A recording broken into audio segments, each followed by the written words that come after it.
Doktor. Good morning, Mazlan. Mazlan dah ada.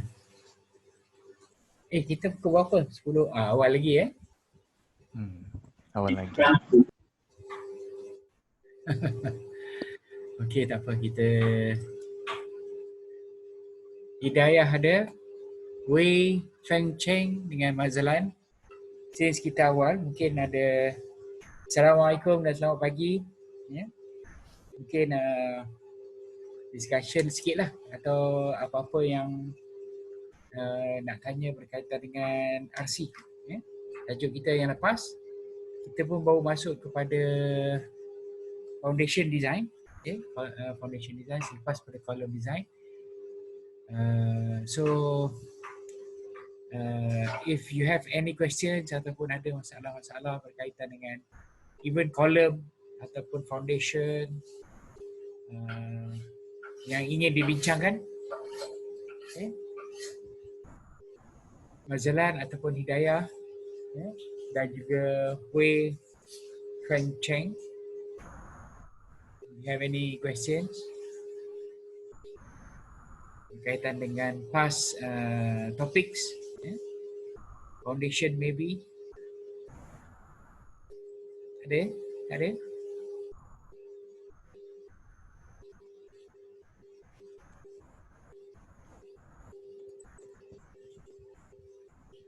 Saya ada satu soalan lah, Doktor. Okey, Mazlan, apa dia? Saya dah cuba untuk yang design pad footing yang ada moment kan. Ya. Cuma yang dalam main reinforcement, ini kali pertama saya jumpa minimum reinforcement area dia lebih besar daripada AS. Yes. Foundation is quite common. Di mana AS minima dia melebihi AS required. Jadi kita pilih reinforcement tu kena ikut yang minimum reinforcement area lah kan, Doktor? Kena lebih lah. Kena ikut yang minimum reinforcement. Itulah. Saya sikit lagi guna yang AS tu. Sebab selalu design AS minimum ni sangat kecil. Ini sebab H dia besar. Tebal dia. Jadi bila tebal besar, AS minima pun akan ikut menjadi besar. Okay. Jadi itu yang menyebabkan AS minima melebihi ataupun more than AS required.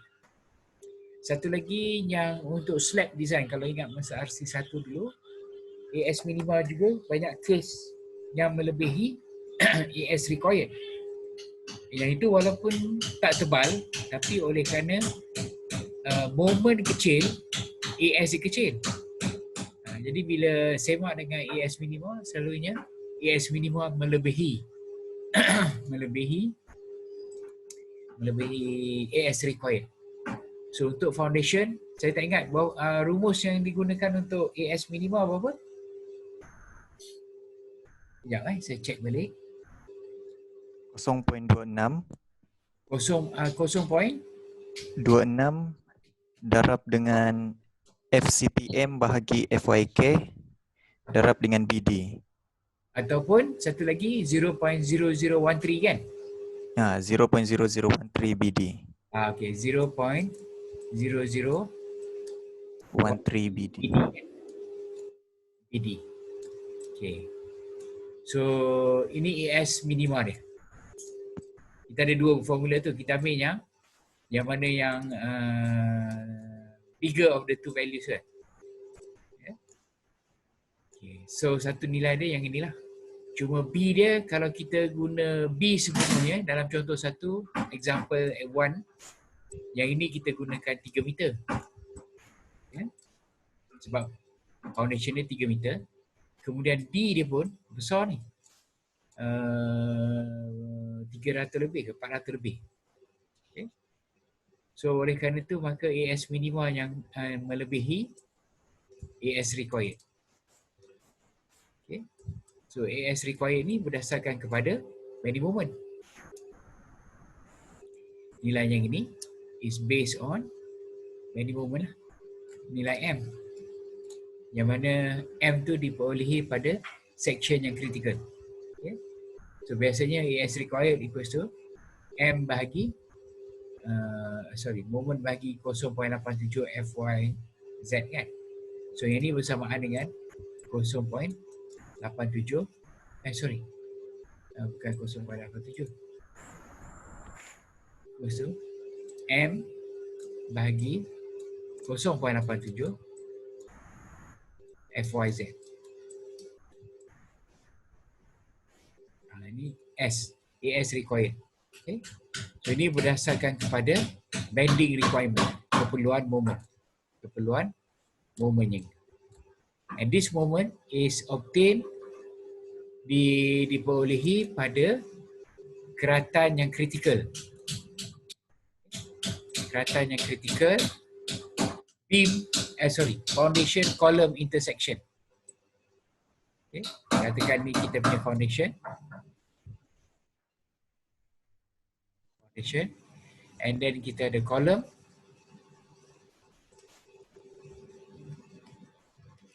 Okay. Kita ada column pada foundation tersebut. Okay. So the critical section ialah pada always untuk foundation ni, section yang kritikalnya ialah di pertemuan ataupun junction antara foundation dengan column. That is the critical section for bending. Okay. Jadi untuk critical section untuk lentoran, always pada keratan antara foundation dengan column. Inilah keratan yang kritikal untuk lentoran. Section yang kritikal bermakna dapatkan bending moment M sini. This M. Nilai M yang ini, dan daripada nilai M ni maka baru dapat reinforcement. So M adalah the bending moment yang apply ataupun yang kita dapat daripada critical section. Always the critical section, column dengan foundation, junction tu. Okay. So nilai ni berdasarkan kepada pembebanan. Kita ada stresses di bawah ni, tegasan. Okay. Tegasan di bawah foundation. Dan tegasan di kalau foundation ni kalau tidak mengalami moment, maka tegasan ni bersamaan dengan daya force over area. Okay. Semua pengiraan ni, all this calculation untuk mendapatkan semakan AS minima dan juga untuk mendapatkan AS required ni, remember is at ultimate limit state.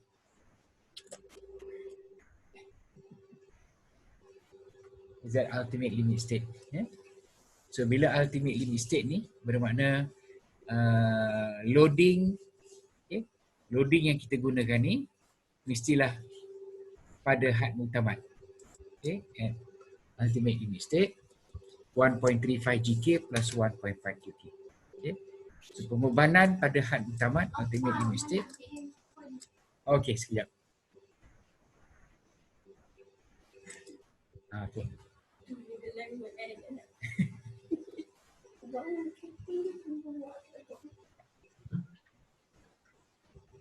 Okay, so ultimate limit state pada loading, pada pembebanan di sini bermakna loading kita kena apply 1.35 GK plus 1.5 QK. Okay. So ni untuk dapat tegasan. Once kita dah dapat tegasan, stress, okay. Bila dah dapat stress, maka bila dapat nilai ni kilonewton per meter square, maka dapatlah moment di sini. Okay. Moment pada keratan sini, keratan yang kritikal di sini. Bila dah dapat moment, then dapatlah AS required.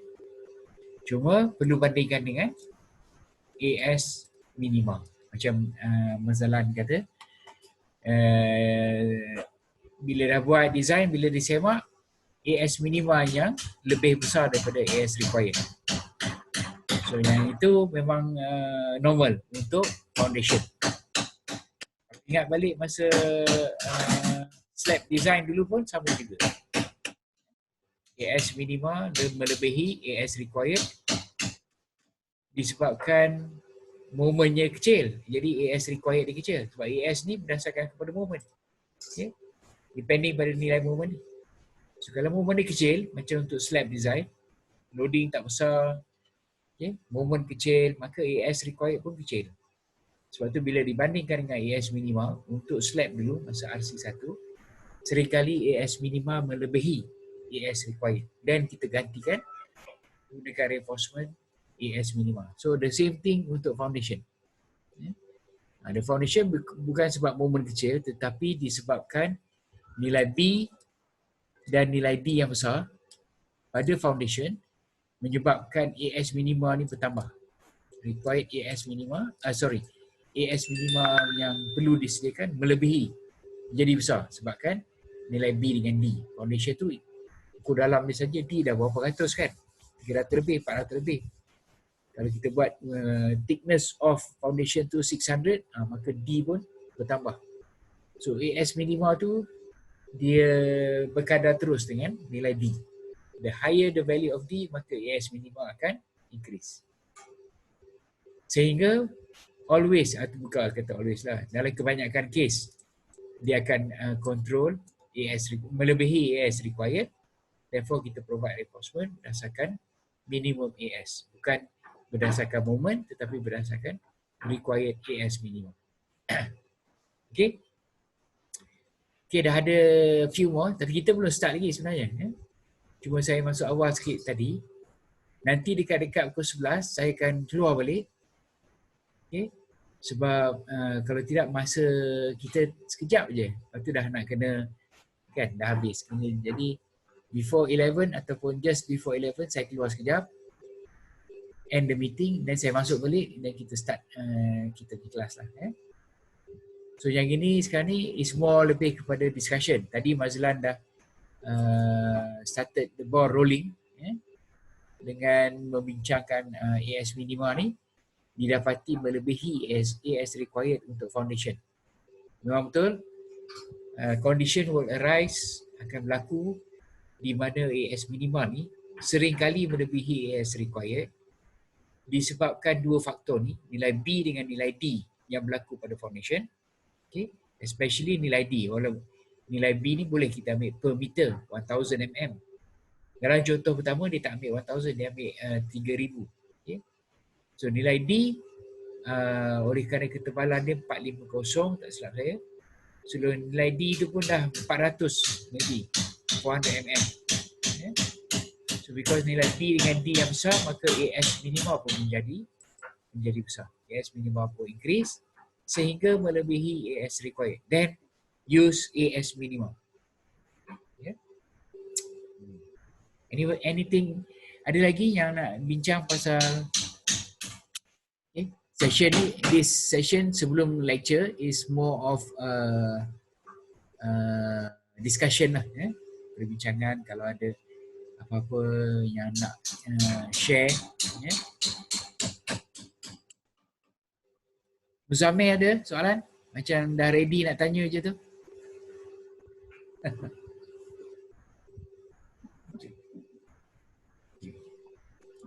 Iskandar?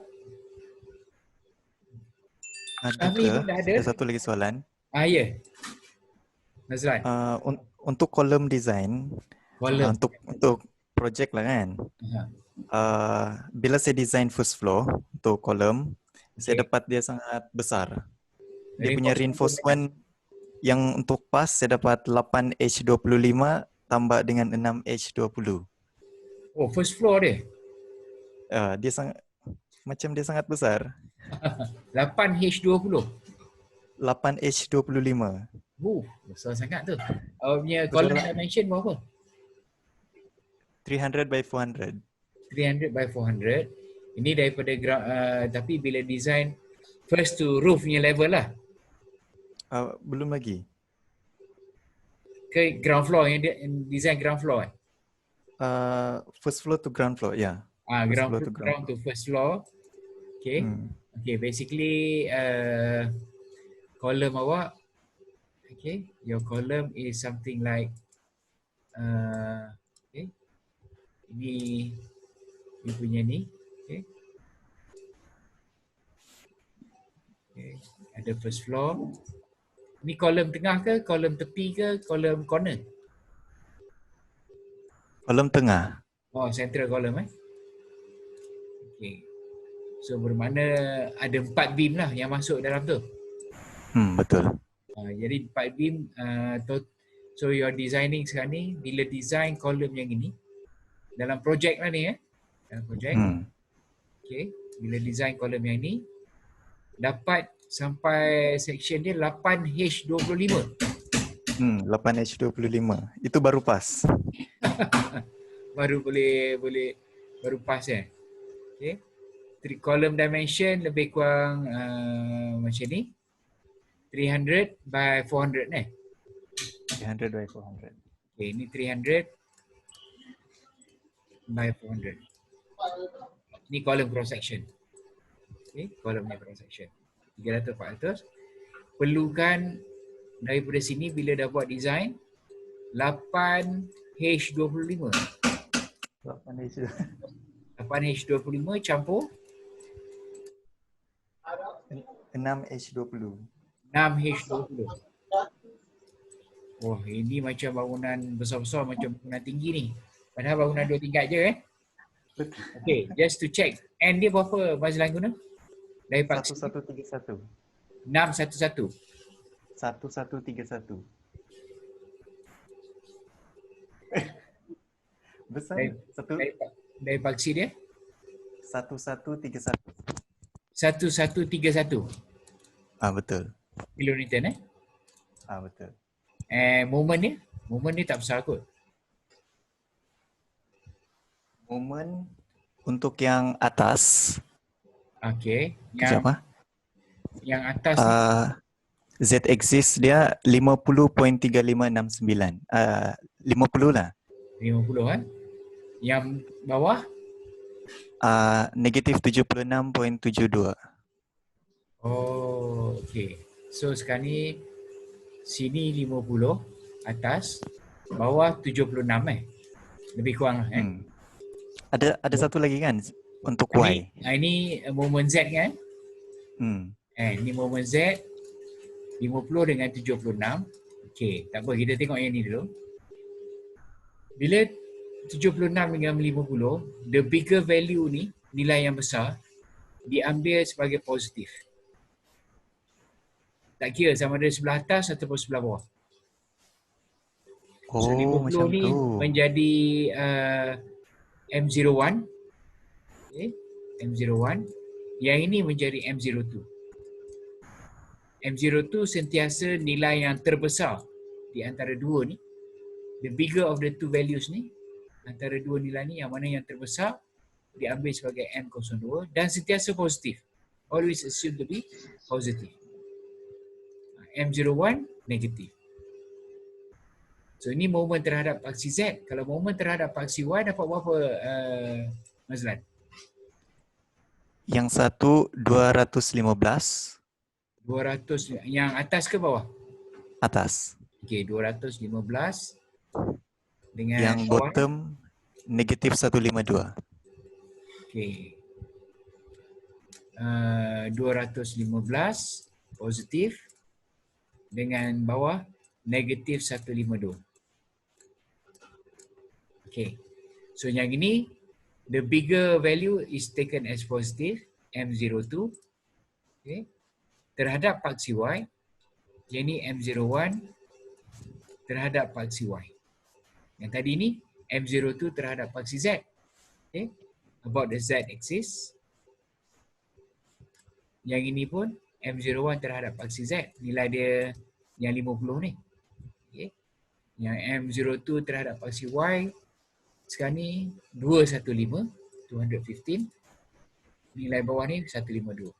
Nilai-nilai moment ni, kalau tengok pada nilai moment ni, atas dengan bawah, terhadap paksi Z terhadap paksi Y, memang nilai besar.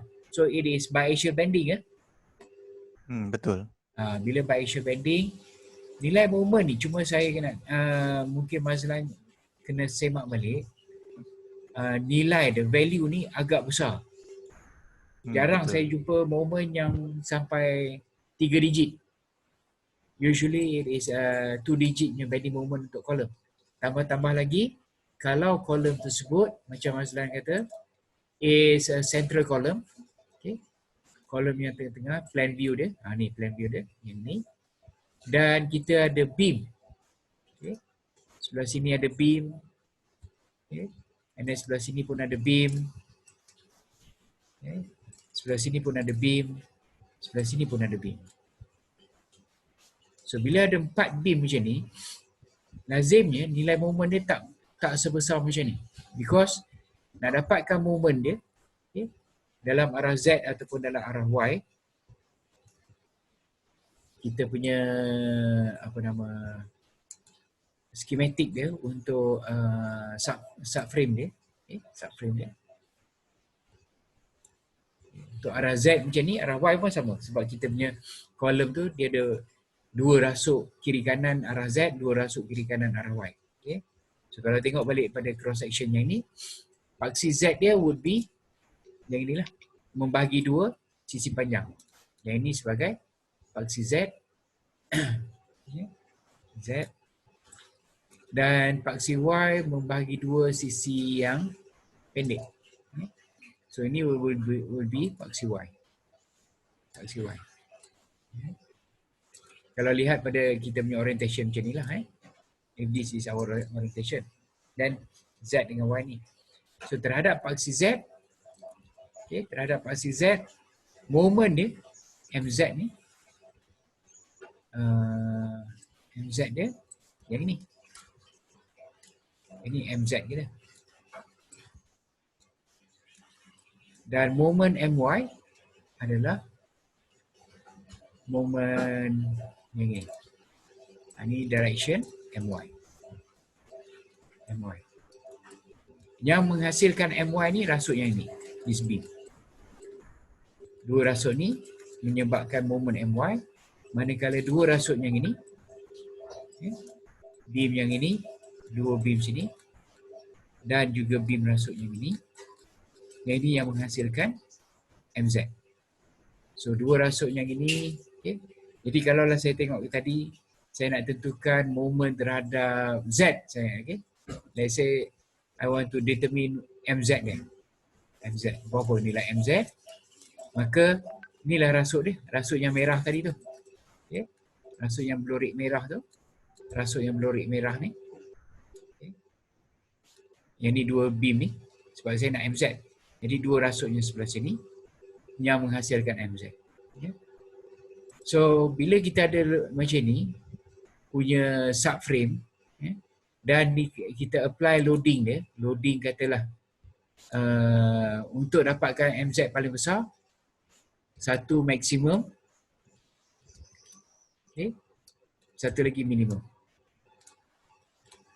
Okay, sebelah maksimum, sebelah minimum. Maksimum ni di-apply pada rentang yang panjang, the longer span.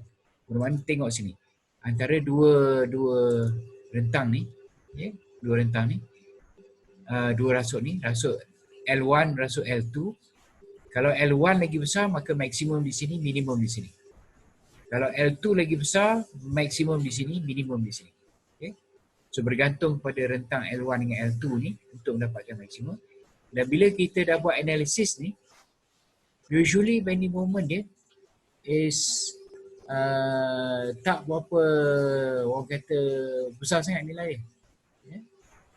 Nilai dia taklah besar sangat. Sebab dia tiang-tiang internal punya column. Yang besar ni biasanya tiang-tiang yang tepi ataupun corner column. Itu moment besar. So tiang dalaman ni yang mana kita ada beam left hand side dengan right hand side, value of bending moment dia tak besar sangat. So my advice pada Mazlan, okay, you have done your first round punya design, but please check again, especially the value of bending moment terhadap paksi Y. Yang nampak critical ni terhadap paksi Y. Terhadap paksi Z pun nampak agak besar juga. Okay. Sebab dia tiang dalaman, central column yang ada orientation beam ke 4-4 sisi, which means bila kita buat analisis akan ada shape yang macam ni. Okay. Ada column left hand side dengan column right hand side. beam sebelah kiri dengan beam sebelah kanan. Bila ada beam kiri kanan ni, nilai momen lentur pada tiang tak besar, tak signifikan. Kalau dibandingkan dengan kalau kita punya condition, kalau kita ada kolom yang mana kedudukan dia ataupun position dia di tepi, yang mana ada beam sebelah sini tak ada beam. Okay. Beam on one side, sebelah sini tak ada. Ini lagi besar dalam bending moment dia. Comparekan dengan bending moment central. Central punya bending moment tak besar, tapi dari baksi besar. Sebab dia ada reaction daripada 4 beam yang masuk. Yeah. Okay. So advice saya mungkin ialah bila kita tengok something yang macam ni, 8H25, 6H20, apply pada bangunan 2 tingkat, okay, 2-story building. So memang betul Mak Azlan pun dah ada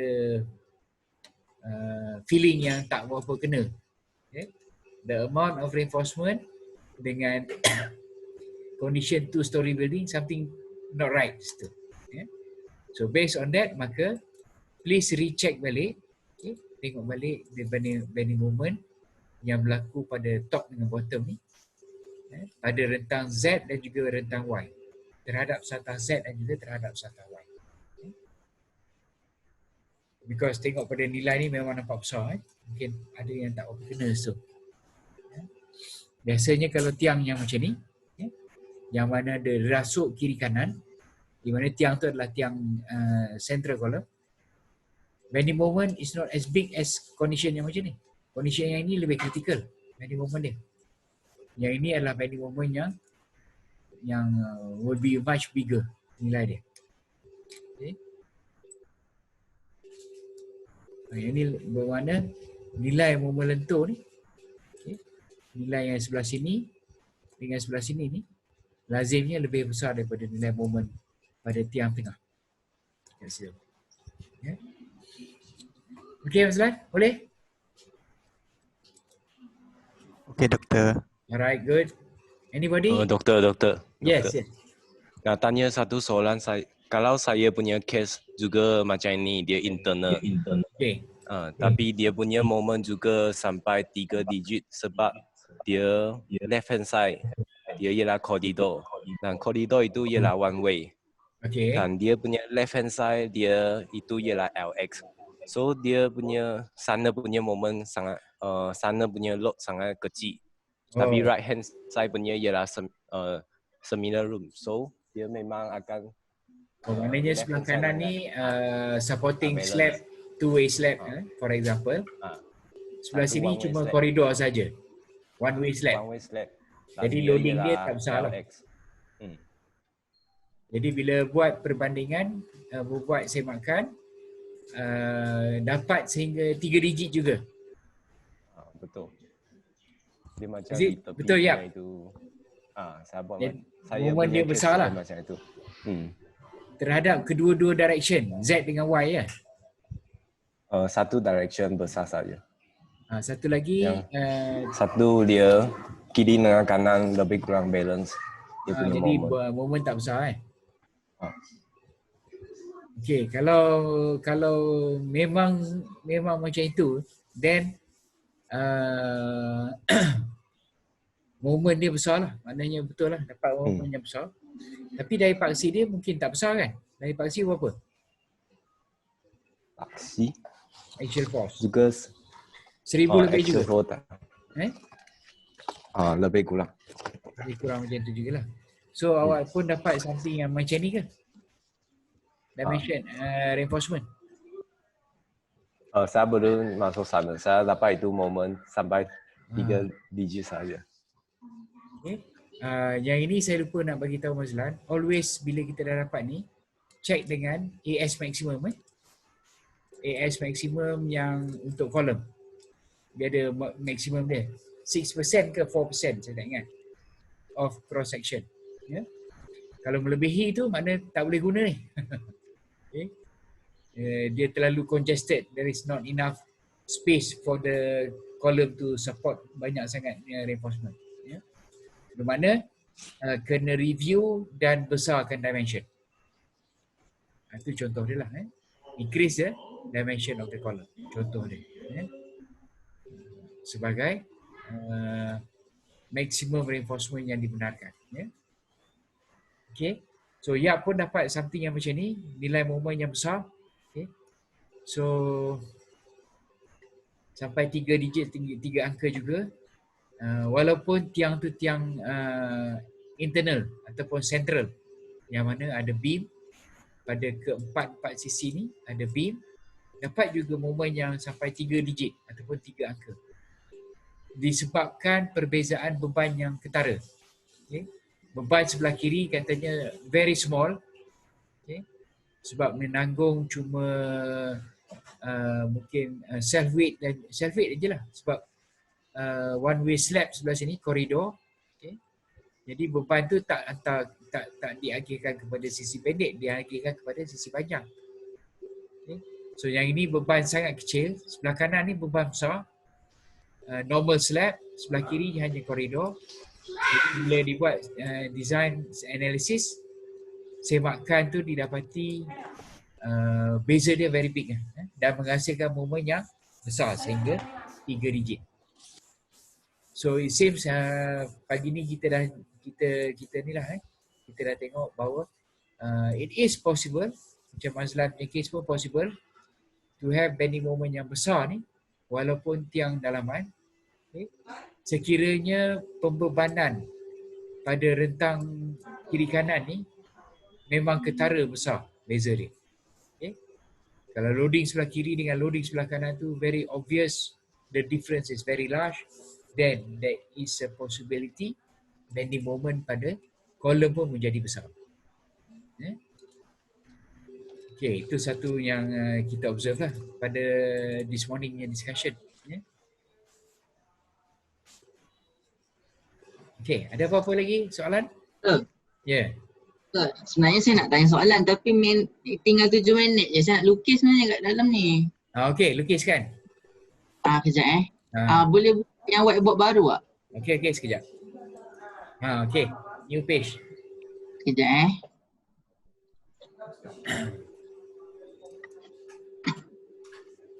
Okay.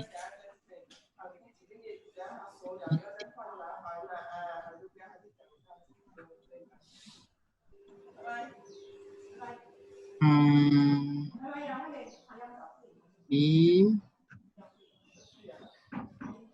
tu kolom. Ini berkaitan kolom Syami? Okay.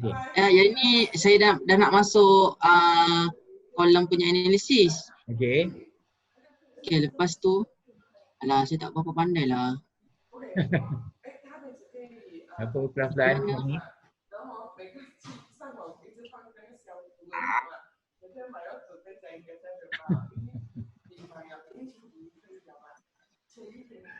Okay, saya ada kolom. Okay. Lepas tu macam ni kan. Alright, corner dah. Corner.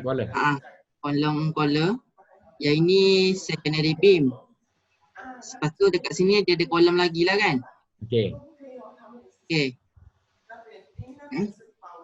Yang sini ada kolom. Sini pun ada kolom. Okay. Sini pun ada kolom. Okay. Kemudian ada beam lah. Okay, sekarang ni saya punya analisis yang ini. Okay, saya dah buat analisis dia. Okay. Saya dapat analisis semua A sampai Z. Sekarang ni saya nak buat yang minimum, maksimum apa semua. Jadi saya punya beam kan bentuk dia macam ni kan.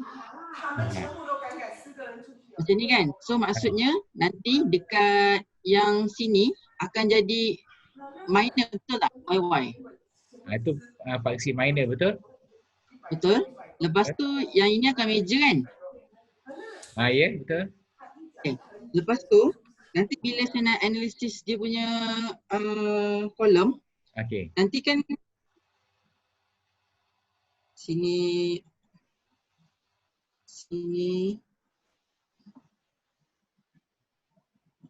Okay, betul.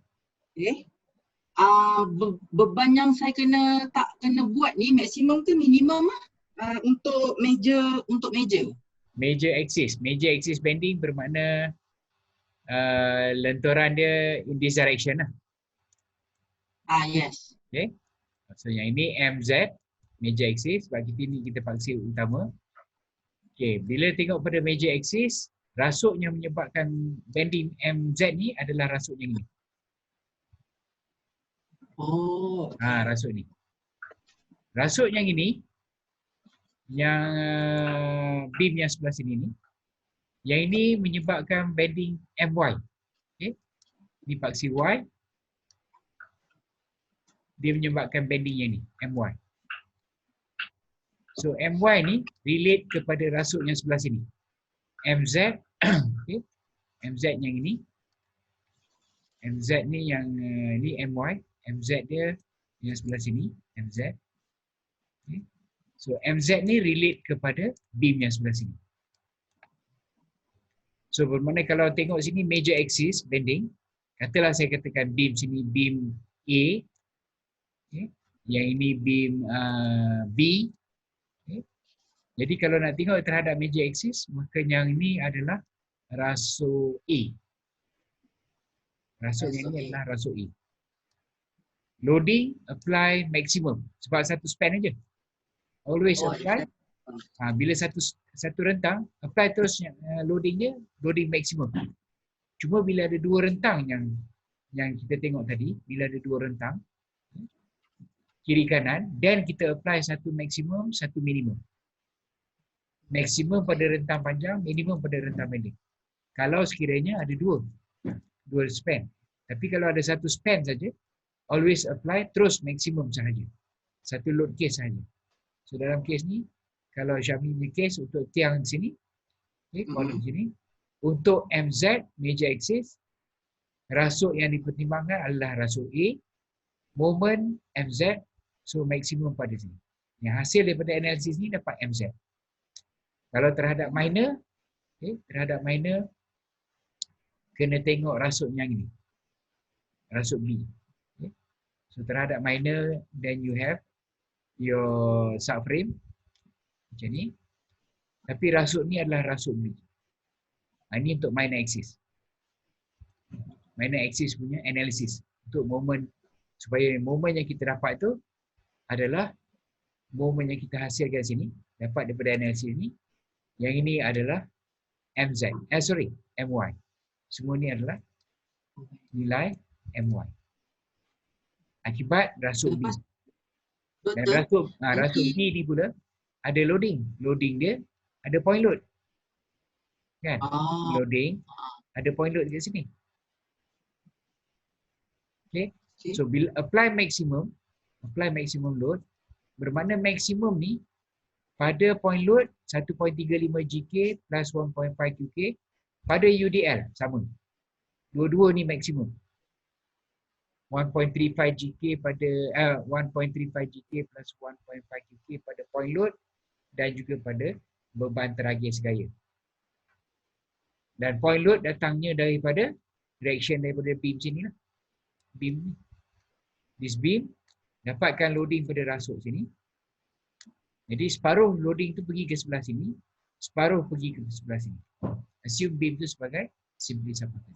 Dapatlah nilai point load yang ini. Dapatlah point load ni.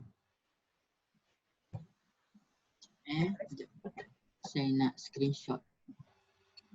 So pilih bila terhadap major, pilih rasuk A. Subframe dia bentuk dia sama macam ni. Sama je bentuk subframe dia. Okay. Ya, cuma rasuk yang ini rasuk A. Okay. Rasuk A. Moment kita akan dapat sini. Moment dia will be nilai-nilai moment yang kita dapat sini adalah moment MZ. Nilai moment yang dapat ni adalah moment MZ, major axis bending, menggunakan rasuk A based on orientation column macam ni. Kalaulah orientation column Syami tu bukan macam ni. Orientation column baring macam ni. Terbaliklah semua. Kalau orientation column dia macam ni, saya punya kolom it is 300 orientation yang baru katakan. Okay. So bermakna rajah yang ini, okay, rajah yang ini sekarang ni, okay. Jadi awal-awal tadi our first half of the 40 minit banyak kita buat discussion dan kebanyakannya relate kepada masalah-masalah berkaitan dengan projek ya, projek punya discussion. Any more, ada apa-apa lagi yang berkaitan dengan projek? Sebab kita sebenarnya bila semester extended sampai Julai, sampai Jun lah, akhir Jun, bermakna we have sufficient time. Masa tu cukup untuk kita lecture, ulang kaji dan juga tutorial. Okay? Jadi kita boleh anggapkan hari ini sebagai part of our discussion untuk inilah, untuk apa nama? Untuk projek. Sebab ada, yalah, kalau ikutkan kita punya due date, saya pun belum bagi lagi due date untuk projek. Ada apa-apa cadangan untuk tarikh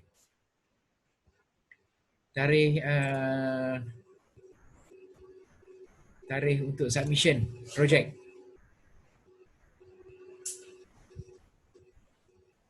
Anybody? Kalau ada nak bila nak hantar projek tu?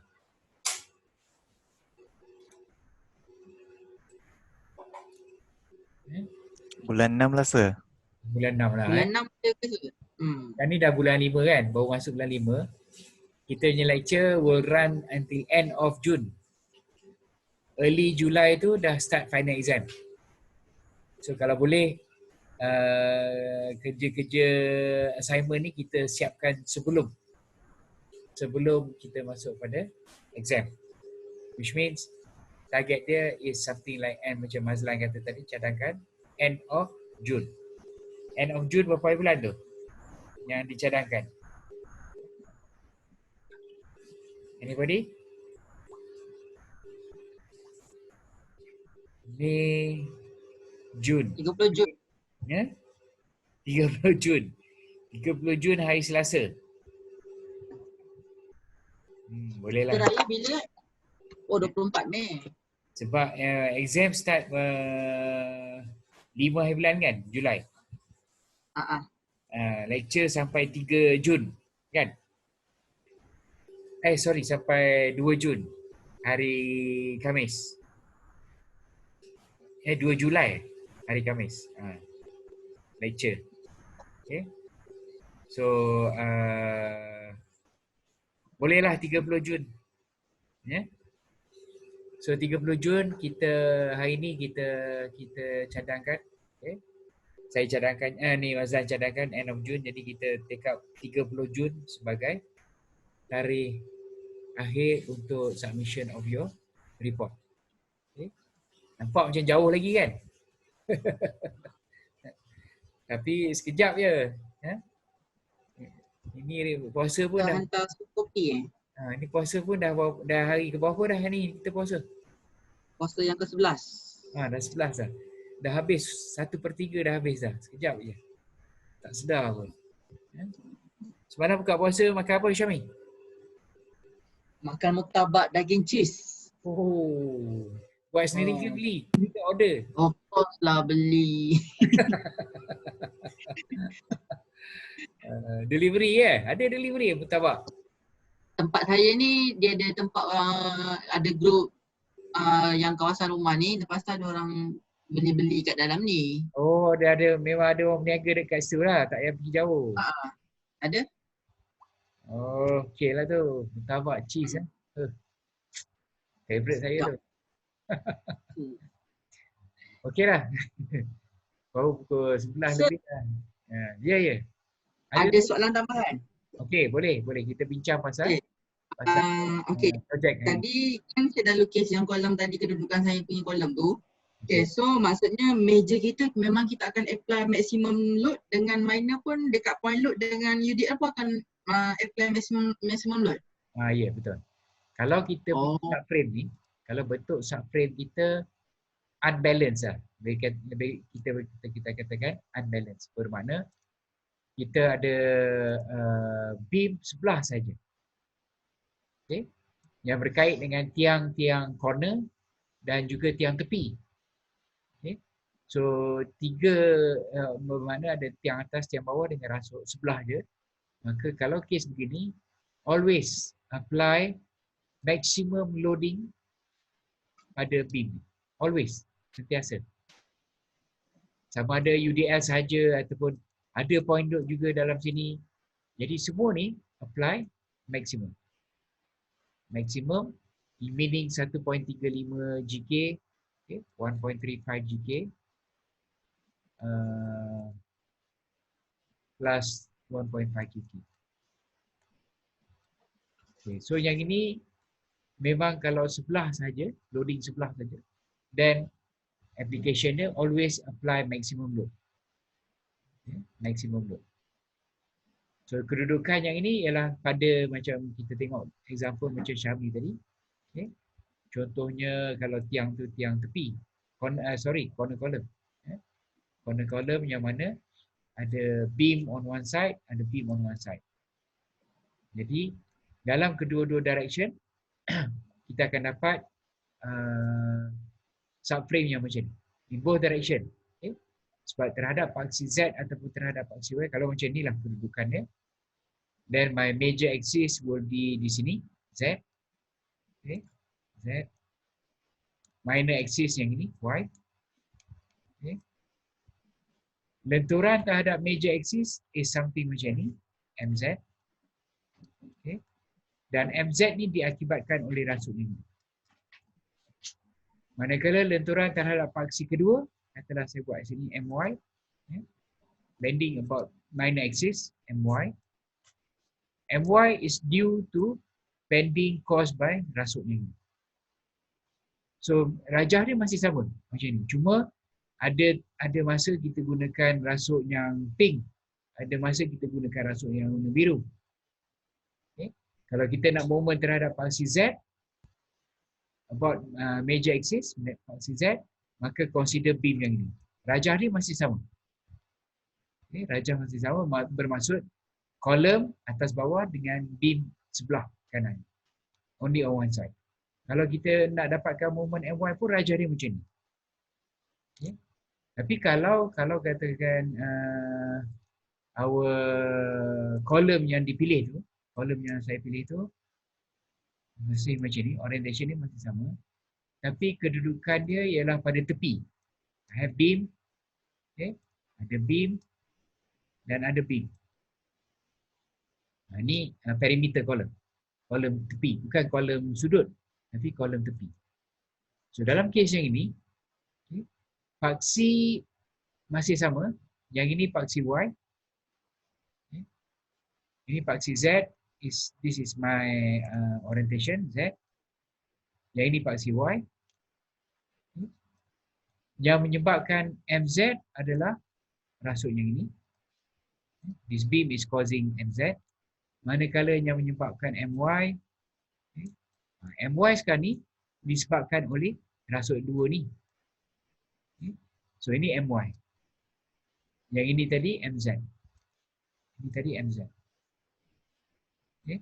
So untuk nak dapatkan MZ ni, to obtain moment pada MZ ni, kita nak tentukan moment MZ. Okay. Untuk moment MZ ni masih macam ni. Subframe dia masih sama. Sebab sebelah ada beam, sebelah tak ada beam.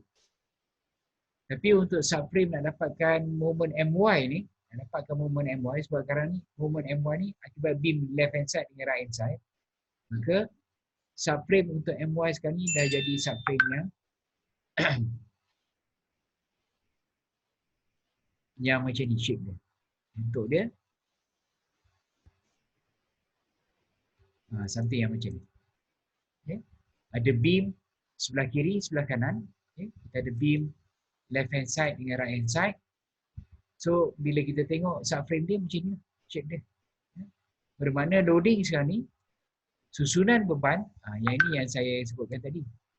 Maksimum pada rentang panjang, minimum pada rentang pendek. Ini baru kita ada susunan beban, maksimum minimum. Ini khas untuk moment saja. Untuk moment.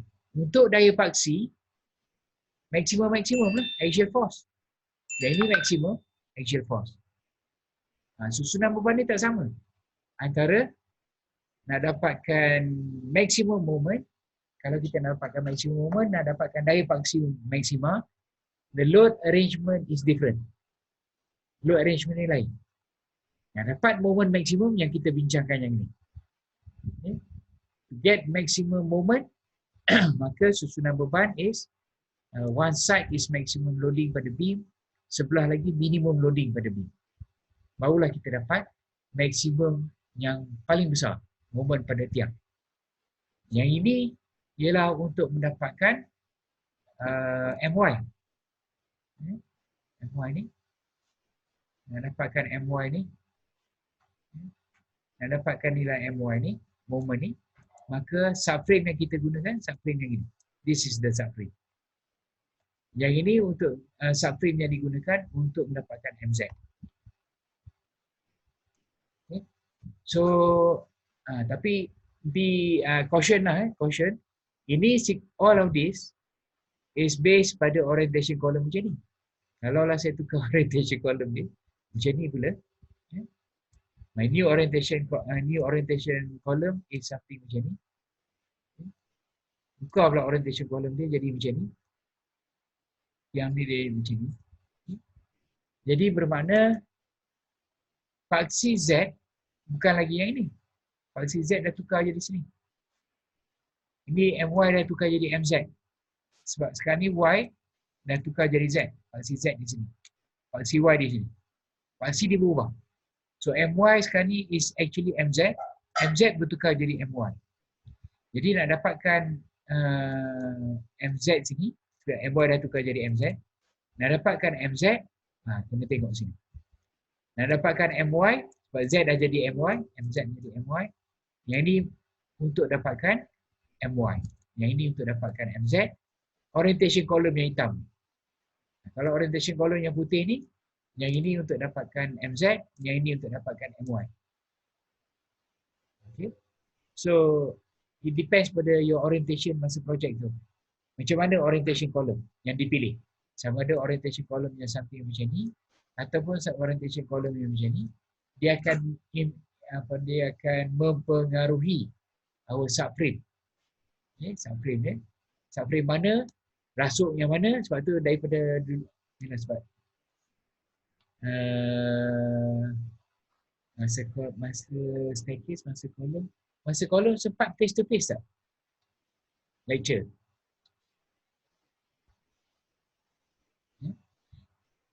Jadi always saya beri penekanan selepas kita tentukan paksi Z untuk kolom, okay, first thing of course lah kita tentukan paksi dia. Okay. Whatever column dimension orientation ni, pertama sekali tentukan paksi. Dan paksi ni observe orientation dimension column. Yang panjang membagi dua panjang tu paksi Z. Ini Z. So automatically yang ini menjadi paksi Y. Bila kita dah tentukan Z dengan Y, tengok moment terhadap paksi Z, maka MZ dia macam ni. Ini menjadi nilai MZ. Dan MZ ni diakibatkan oleh rasuk yang sebelah sini dan rasuk sebelah sini kalau ada. Dua rasuk ni menghasilkan MZ. Dan MY pula kalau ni paksi Z, maka ni moment MY. MY. Dan MY diakibatkan oleh rasuknya yang ini. Semua ni akan mempengaruhi how kita pilih kita punya subframe. Sama ada subframe yang ini menghasilkan MZ ataupun menghasilkan MY bergantung kepada orientation column.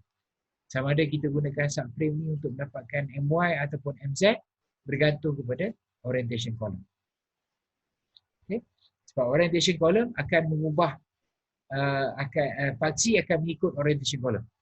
Paksi sentiasa akan mengikut orientation column. Dan bila orientation column berubah, moment yang menyebabkan rasuk yang menyebabkan moment pun akan berubah. Contohnya ini MY. Sekiranya paksi Y, orientation column macam ni, menyebabkan dua beam ni yang ini MY. Yang ni MZ. Okay. Rasuk dia yang ini. So rajah dia macam ni. Tapi kalau orientation column yang macam ni, maka paksi ni menjadi paksi yang asalnya paksi Y tukar menjadi paksi Z. Maka moment Y ni tukar jadi MZ. Subframe yang ini asalnya guna untuk MY, sekarang kita guna untuk dapatkan MZ. Itulah keadaannya. Okay. Okey Syami, ada lagi soalan apa-apa kaitan dengan kolom? Ataupun mungkin Hidayah ada soalan apa-apa? Kaitan dengan tajuk Ada doktor. Hidayah tak ada soalan. Aida, Atika? Okay. Ada juga yang tanya macam mana nak dapat momen keseluruhan 2 tingkat. Untuk 2 story building ni kan. So kita ada bangunan 2 tingkat. Okay. Nantilah saya ambil satu tiang ni, cross section ni. Kita ada roof level.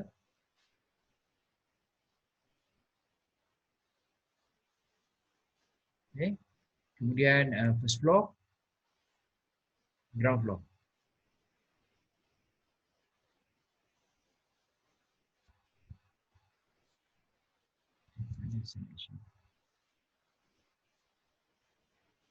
Okay. Jadi roof, first floor dengan ground floor. Bawah sekali kita ada footing. Foundation. Okay. So kita perlukan moment untuk 2 aras ataupun 2 level kolom yang berbeza. We need bending moment untuk 2 condition. Satu untuk tiang yang daripada first floor kepada roof. Ini first floor, tingkat 1. First floor. Yang ini ground floor. Okay. Ground floor. Yang ini roof. So bermakna dari segi reka bentuk kolom kena design 2 kolom secara berasingan. Kolom daripada bawah, okay, ground floor kepada first floor, and first floor kepada roof, 2 separate design yang berbeza. Kena buat 2. Bermakna nak pernah dapatkan bending moment untuk kolom yang atas dan juga nak dapatkan bending moment kolom bawah. So contohnya untuk tiang atas ni, tiang atas, maka apply subframe yang kita nak gunakan ialah subframe yang macam ni.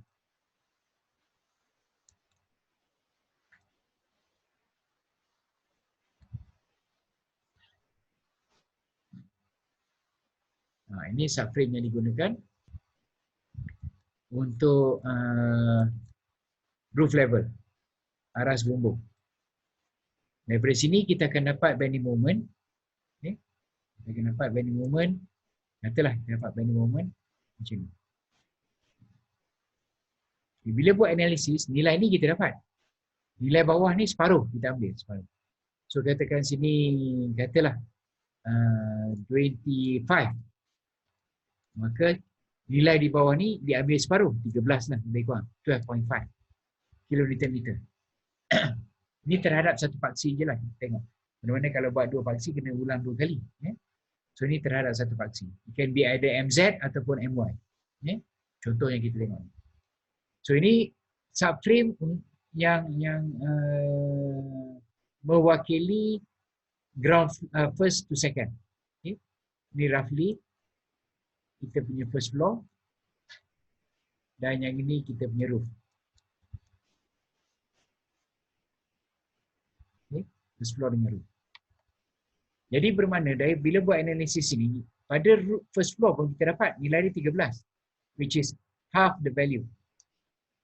Okay, separuh daripada 25. Sekarang kita move kepada yang ini pula, aras tingkat 1. So aras tingkat 1, kita akan ada subframe dia, seperti yang macam ni.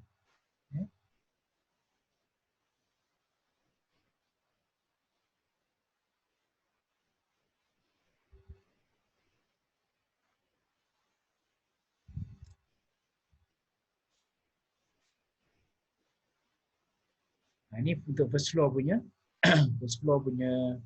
subframe. Ini mewakili tingkat 1. First floor. Oh sorry, sebelah sini pun ada beam. Sebelah sini pun ada beam. Katalah short beam.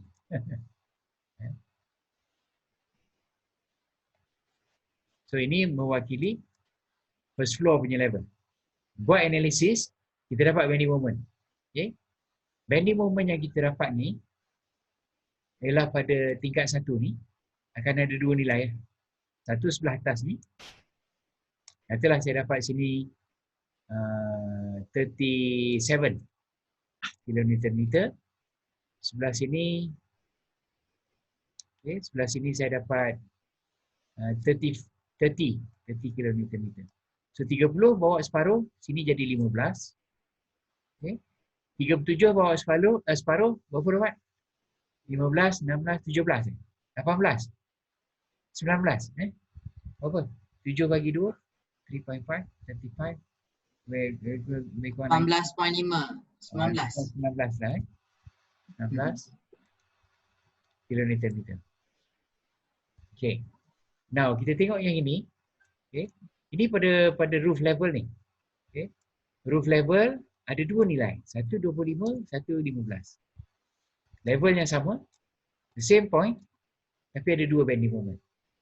Satu, bila kita buat analisis at roof level menggunakan subframe yang ini, bila kita menggunakan this particular subframe, dapat nilai ni. Bila kita buat satu lagi subframe at first floor, kita fokus pada first floor, tapi at the same time dapat juga nilai sini, which is half daripada nilai ni. Yang tadi pula, bila buat analisis pada roof, kita juga dapat pada first floor, which is half of 25 ni, dapat 13. So sekarang ni kena pilih, choose ataupun select nilai-nilai yang mana yang besar. Antara dua ni, select 25. Antara dua ni, 13 dengan 30, of course, select yang ini. Okay. And then finally, at ground floor. Jangan lupa ground floor. Subframe untuk ground floor will look something like lebih kurang macam ni lah.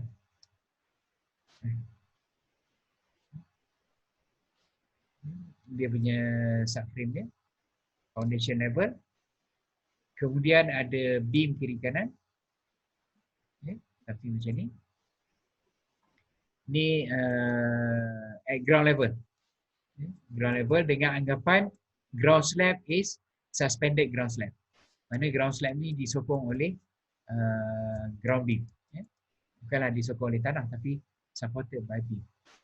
So ini pula akan menghasilkan, usually yang ini kita tak tahu ketinggian ni. Maka boleh assume this depth ni kedalaman yang ini ni, foundation kepada ground beam ni, ini bolehlah kita assume dalam 1.2 meter contohnya. Ataupun 1.5 meter. Itu biasa kedalaman untuk shallow foundation. So bolehlah kita dapatkan yang ini, nilai kekukuhan dan sebagainya. So berdasarkan kepada yang the third level punya subframe ataupun sub kerangka yang ketiga ni, kita akan dapat bending moment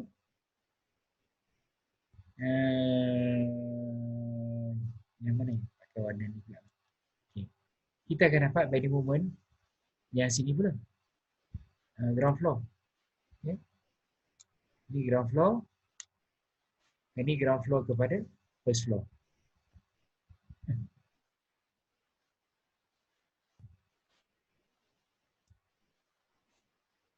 Okay. Katalah saya dapat sini 25, 21, bukan 20 lah. Okey lah. 27. Sebelah sini 32. So 32 bawa separuh jadi 16. 27 bawa separuh jadi 14. Lebih kurang. Jadi pada aras tingkat 1 ni, tiang bawah, bukan tiang atas. At the lower column, maksud saya tiang yang ini, bending moment yang bawah ni, untuk tiang bawah, pun akan ada 2 nilai. Satu 37 sebelah atas. Satu lagi 19 bahagian bawah. Kalau base pada rajah ni. Base pada rajah ni, bawah dia 32, atas 16. Jadi kita pilih antara dua nilai ni. Okay. Antara dua nilai ni, pilihnya 37. Okay. Antara dua nilai yang ini pula, paling bawah sekali, pilih yang 32. Sehingga akhirnya, finally, apa yang kita dapat, saya lukiskan balik lah. Ini contoh lah. Example. Untuk the overall height of the column ni, yang ini nilai dia 25. Besar antara dua. Sebelah sini saya dapat 30. Sebelah kanan saya dapat 37. Sebelah bawah saya dapat 32. Inilah dia rajah momen lentur untuk tiang tu. From ground kepada first kepada second. First kepada roof. Tapi nak dapat all the values ni melibatkan separate analysis, satu subframe, dua subframe dan subframe yang ketiga. Mana 3 separate subframe saya gunakan untuk dapat all the values yang di sini. Semua nilai-nilai. Kalau saya tak apply yang ini, kalau saya cuma apply subframe number 1 aja, saya apply, I only apply guna subframe number 1, yang ini je, maka nilai kat atas ni bukan 25, saya akan gunakan hanya 15 sahaja. Kalaulah saya apply satu je subframe, sebab sini pun dapat roof level, sini pun dapat ground floor. Okay. Ground floor sini 27. Bukan, okay, 27. Sorry, bukan 27. 37 bagi 2, 19. Jadi saya akan gunakan 19 di bawah sini. Saya akan gunakan 15 sebelah atas. So nampak beza dia. Kalau saya buat satu subframe je. Dibandingkan dengan apply ketiga ataupun buat 3 separate subframe. Subframe untuk roof, subframe untuk first floor, subframe untuk ground floor. So ada 3 subframe menghasilkan gambar rajah ataupun momen 25 paling atas, 32 paling bawah. Nilai yang tengah ni sama je lah. Dibandingkan dengan 15 dengan 19. Jadi sebenarnya ini untuk satu direction. Katakan MZ, katakan MZ ataupun MY. Repeat semua sekali untuk momen satu lagi, MY pula. Jadi akhirnya kita dapatlah taburan momen yang ini dalam kedua-dua arah terhadap MZ dan juga terhadap MY from ground floor kepada first floor and then first floor kepada roof. Kita dapat all the bending moment required. Menggunakan sub kerangka type 3. This is our type 3 punya subframe, remember? Okay. Type 3. Saya gunakan type 3 sebab saya nak just bending moment pada column saja. I'm not interested in beam. Dalam projek pun tak perlu design beam. Okay. So tak payah nak gunakan subframe yang one level subframe ni. Tak perlu kita nak gunakan one level subframe ni. Yang ada kolom yang sub kerangka satu aras ni. Saya tak payah guna yang ni. Saya cuma gunakan type 3 tu dah cukup.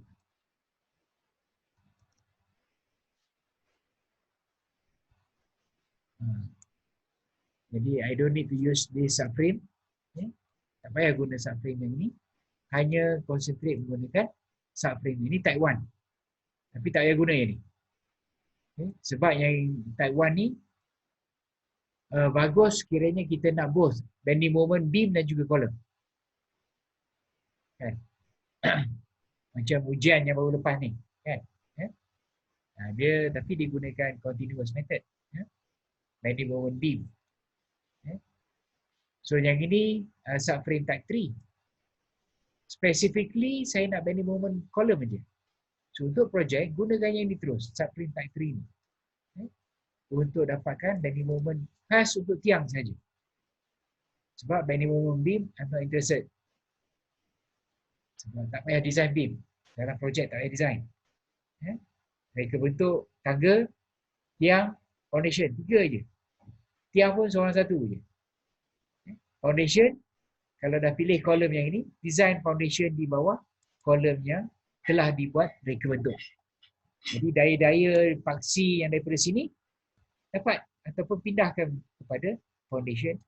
Jadi pelajar tu dapat dia punya flow from daya paksi analisis pada tiang, transfer kepada foundation, the same column, the same and the foundation supporting the same column. So you get to appreciate dia punya flow of dia punya loading from beam kepada column, column kepada foundation. Nampak dia punya aliran proses reka bentuk tu nampak lebih jelas sikit lah. Okay. So my recommendation is that apply 3 separate subframe. Okay. Apply 3 untuk dapatkan the full scale of all the bending moment yang diperlukan ground floor kepada first floor kepada roof. Melibatkan 3 separate analysis untuk column in one direction and repeat the whole thing in another direction. Repeat balik. Cik baik saya suruh design satu tiang je. Daripada awal nampak sikit kan, tapi mula when you start doing your project, then you see the extent of your exercise tu sebenarnya it covers the whole thing. Daripada load distribution, okay, kepada load analysis, kemudian load distribution, one way slab, two way slab dan sebagainya. Dapat kepada beam transfer to the column, dan column transfer to the foundation. So bending moment yang kita tengok ni terhadap satu SATA, about one axis. So you need to duplicate yang ni ataupun ulang balik proses ni 3 subframe yang berbeza terhadap paksi yang satu lagi. Jadi barulah complete, kita dapat all the bending moments yang bertindak pada tiang terhadap kedua-dua paksi from ground floor kepada first kepada roof. Okay, anybody ada question? Ada yang nak discuss ataupun berkaitan dengan ni kita punya analisis untuk tiang ni. Daya paksi macam mana nak dapat? Okay. Daya paksi ni would be macam ni lah. Contoh macam saya padamkan ni. Okay, saya masuk balik. So, apa tadi saya nak mention? Daya paksi. Kita banyak bincang pasal moment. Tapi N ni macam mana? Axial force. From subframe. Contoh kita ada subframe. I have a subframe. Okay. Katalah central column. Macam tiang pada Yap dan juga pada Mazlan. Okay. Central column. Okay. So, this is my subframe. Katalah about one axis terhadap salah satu paksi. Because kita akan repeat the same thing terhadap paksi yang satu lagi. Okay. So ini terhadap satu paksi. About one axis. And susunan beban kali ni untuk nak dapatkan daya paksi ni, axial force. We're talking about axial force. Tadi kita banyak bincang pasal moment. Now axial force. Load arrangement dia lain. Maksud saya, sekarang ni pembebanan dia maksimum sahaja. Only. Sebelah kiri dengan sebelah kanan tak kira sama panjang ke, different length ke, panjang yang sama, panjang tak sama, tak kisah. Yang penting apply maximum load left hand side dengan right hand side. Sebelah kiri dengan sebelah kanan mengalami beban maksimum. Kalau ada point load, okay, let's say there is a point load somewhere sini. Okay.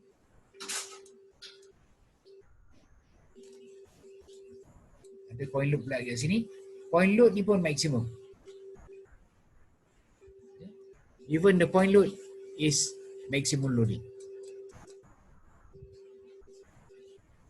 not only UDL tapi termasuklah beban titik yang bertindak pada rasuk-rasuk yang kita tengok pada subframe type 1. So load arrangement ni lain. Kalau moment, kalau moment tadi, kalau saya buat tadi warna, itulah saya ambil warna hijau ni. Kalau kita nak dapatkan moment maksimum, ini maksimum. Yang ni N ni N maksimum dari paksi yang maksimum. N maksimum. Kita nak of course lah dari paksi maksimum, moment pun kita nak yang maksimum. So untuk moment maksimum, yang kita buat, katalah rentang ni nampak panjang sikit daripada rentang sini. Yang kita susunkan, beban sebelah sini maksimum pada rentang panjang, beban sini minimum. Yang ini untuk nak dapatkan moment maksimum. Manakala susunan beban yang ini, sekarang ni untuk dapatkan daya maksimum, daya paksi maksimum. Jadi susunan beban ni berbeza.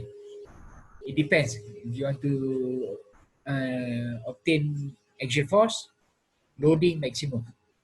Left hand side dengan right hand side, kita kenakan beban maksimum. Kalau kita nak moment, maka susunan beban ni rentang panjang maksimum, rentang pendek minimum. Itu susunan beban yang berbeza. Tapi hanya satu kes beban lah. Bermakna untuk axial force, one load case sahaja. Untuk moment, one load case sahaja. Satu kes beban saja. Untuk moment, N dengan M, susunan bebannya maksimum minimum. Untuk N, maksimum. Kemudian nak dapatkan nilai ni, nilai daya ni, nak dapatkan nilai daya N ni, maka dapatkan reaction sini. Ini reaction ni berapa? Sebelah sini reaction berapa? Sebelah sini buat apa reaction? Sebelah sini buat apa reaction? Katalah rentang saya sini 3.5 meter. 3.5 meter. Rentang sini 5 meter. Sebelah kanan 5 meter, sebelah kiri 3.5. Maximum load 1.35 GK plus 1.5 QK. Ni saya padam dulu. Untuk moment ni saya padam.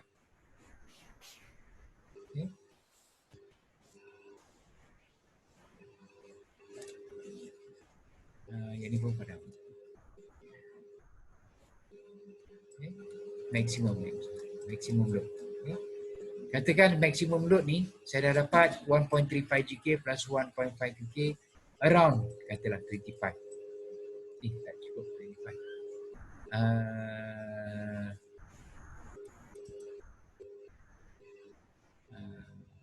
45 lah katakan. 45 kN. Ni dah maksimum yang dah apply load factor 1.35 GK plus 1.5 QK. Total dia 45 kN. Kiri kanan sama.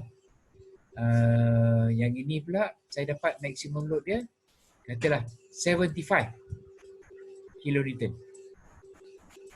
Di mana yang ini pun saya apply 1.35 GK, 1.5 QK.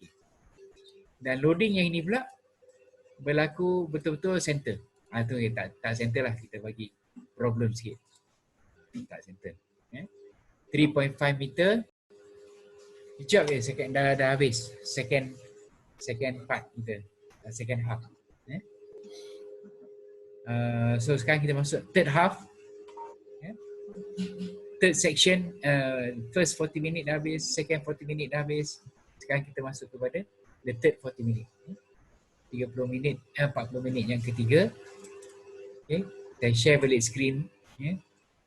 Tapi dah kena lukis balik lah semua.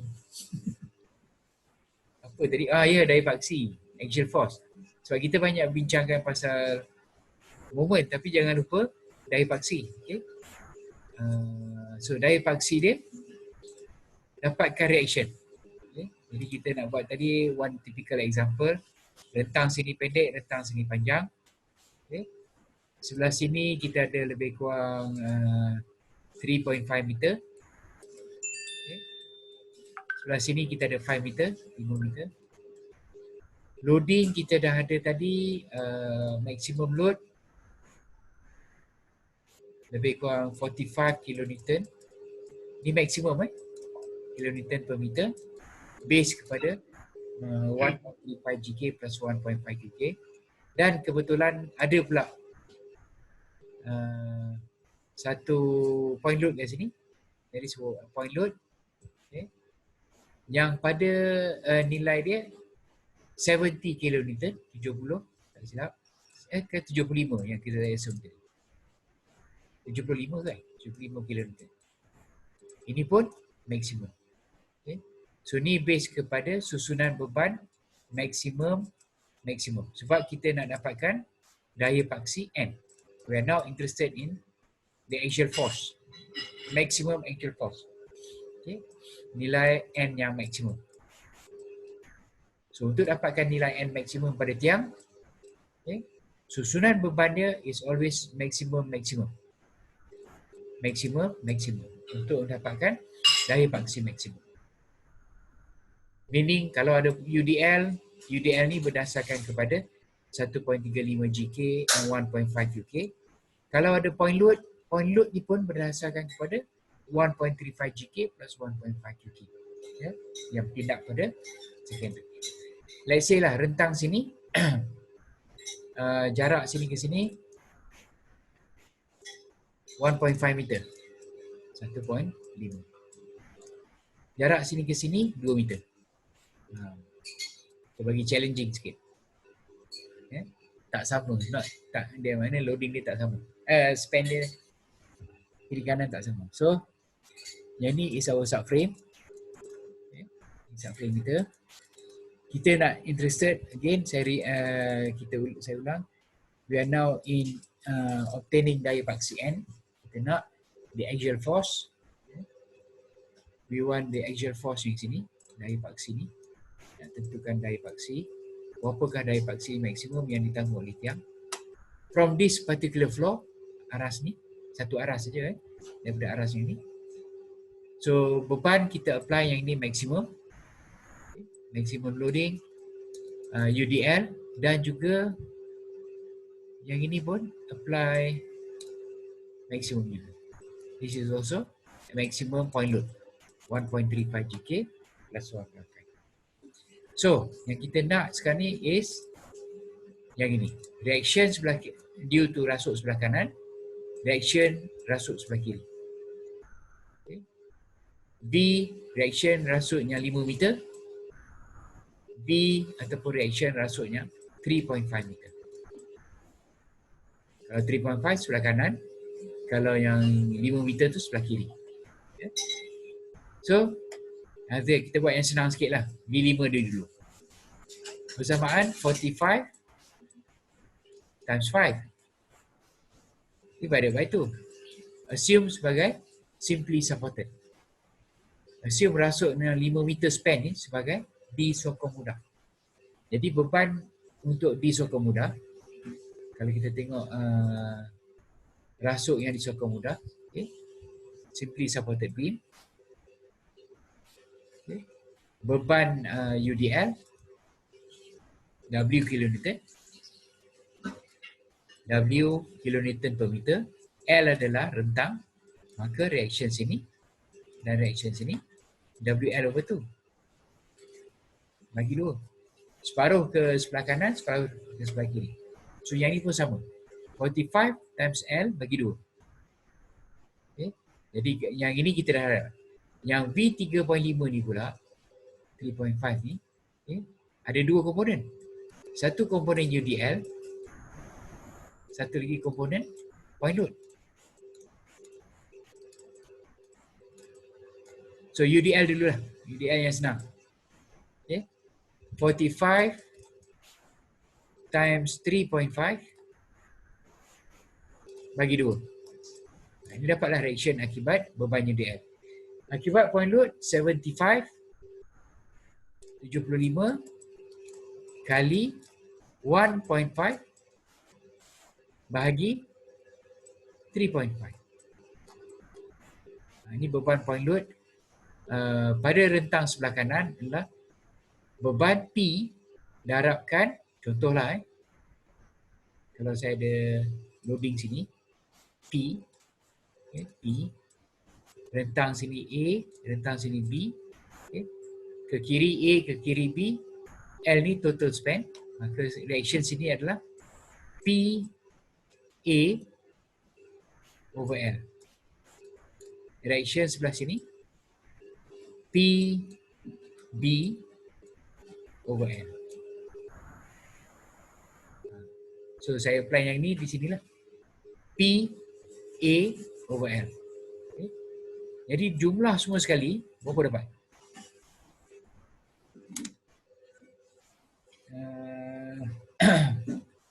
45 times 5 divided by 2 112.5 campur 45 times 3.5 divided by 2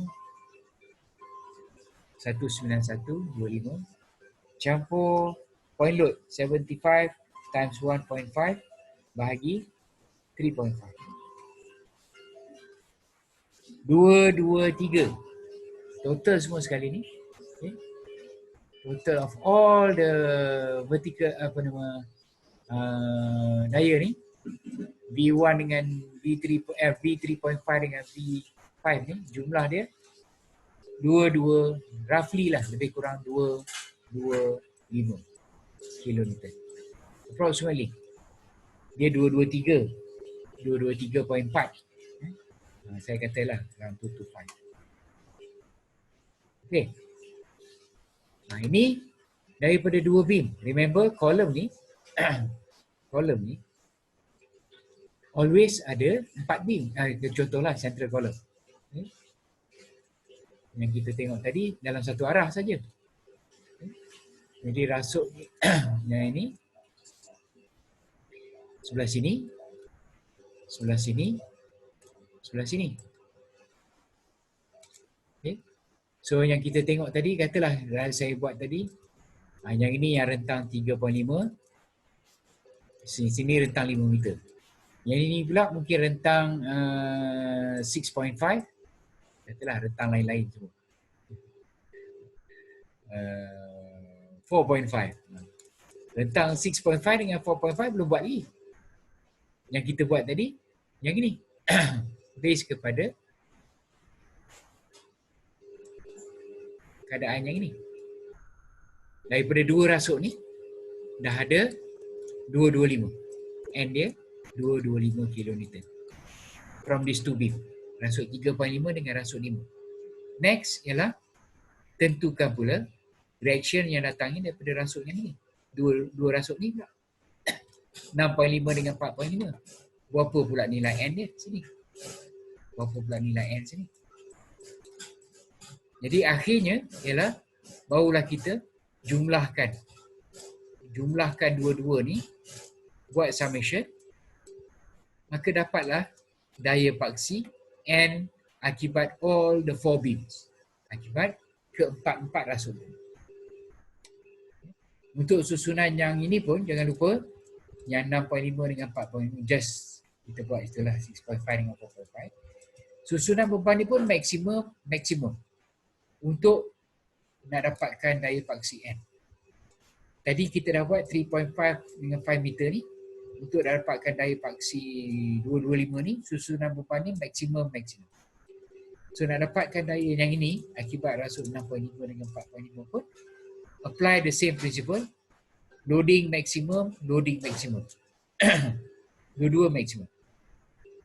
Jadi barulah kita dapat daya paksi maksimum yang datangnya daripada reaction yang maksimum from 4 separate beam, daripada 4 rasuk yang berbeza. Dan barulah kita dapat N maksimum dia. Any question? Ada yang kurang jelas? Sebab selalu kita tengok moment. Ini daya paksi. Beza dari segi susunan beban pertama, okay. Load arrangement dia lain, maksimum. Dan yang kedua, assumption rasuk yang yang masuk kepada beam tu, semua rasuk-rasuk tersebut adalah simply supported, walaupun rasuk tu sebenarnya continuous. Okay. Rasuk yang ni sebenarnya selanjar sampailah to the next column, continuous. Tapi nak dapatkan daya paksi N di sini, kita boleh assume rasuk kiri kanan ni sebagai disokong mudah. Ada juga reference yang menyatakan 225 ni tambah lagi 10%. Ada juga. Bermakna kalau saya apply 225, 225 times 1.1 menjadi around 250, 250. Itu kalau kita nak tambah lah. Ada rujukan yang saya pernah tengok yang mana nilai ni ditambah lagi 10%. Okay? Ditambah lagi 10%. Kenapa? Sebab yang ini nilai yang diwakili oleh rasuk yang simply supported. Okay? Rasuk simply supported. Padahal sebenarnya rasuk ni is continuous. Jadi kalau ingat balik lah, kalaulah ingat balik. Just for discussion je lah, kita discussion. Lupa awak dah nak grad dah kan? Okay. Kalau ingat balik, continuous beam. RC1 dulu.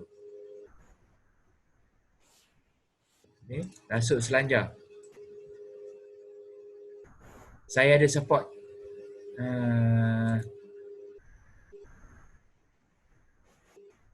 Okay. Support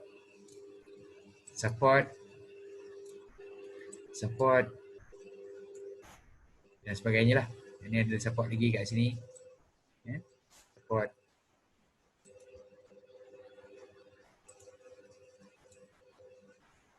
Continuous beam. Continuous beam yang mana disokong oleh banyak support lah. Rasuk selanjutnya. Kalau boleh recall balik shear force diagram dia, gambar ajar dari Cih dia, just to recap balik apa yang kita dah buat masa RC1 dulu. Gambar ajar dari Cih dia something macam ni. Okay. Gambar ajar dari Cih. Nilai kita tengok rentang dalaman internal span, bahagian internal span saja. Okay. Bahagian internal span ni, bahagian internal span sini, okay, rentang dalaman ni, di mana continuous kiri, continuous kanan. Nilai sini 0. Siapa ingat lagi?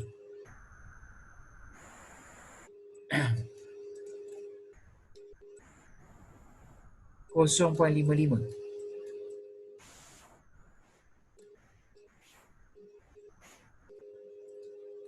0.55 F. Yang ni pun 0.55 F. F tu is the total load lah. W times L tu. So kalau kita campurkan ni, combine yang ini dengan yang ini, kita dapat 1.1 F. Okay, 1.1 F.